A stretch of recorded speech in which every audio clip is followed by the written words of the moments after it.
Menteri Keuangan Purbaya Sadewa menjawab kabar yang menyebut gaji manajer Koperasi Desa Kelurahan Merah Putih mencapai 16 juta rupiah per bulan. Dalam media briefing di kantor Kementerian Keuangan Jakarta Rabu 5 Agustus, Purbaya menegaskan angka tersebut tidak benar dan menurutnya terlalu besar. Besaran gaji sesuai informasi yang diterimanya berada di kisaran upah minimum provinsi atau bahkan lebih rendah.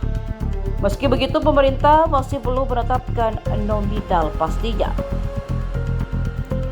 Ia memastikan pemerintah tidak akan menyetujui skema gaji sebesar 16 juta rupiah bagi manajer Kopdes Merah Putih.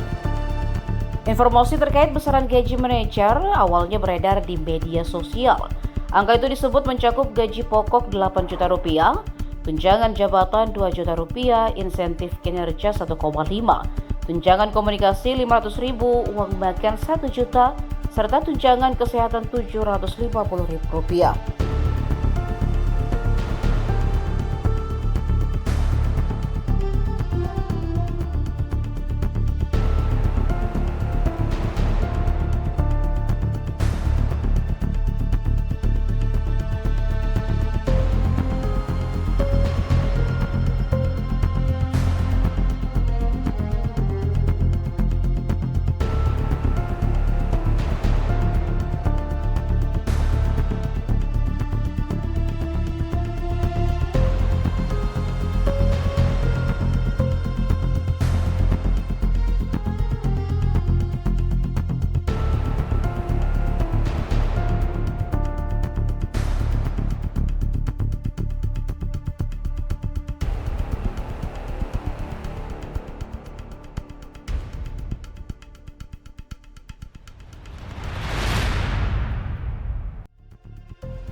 Download Tribun X sekarang, menghadirkan lokal menjadi Indonesia.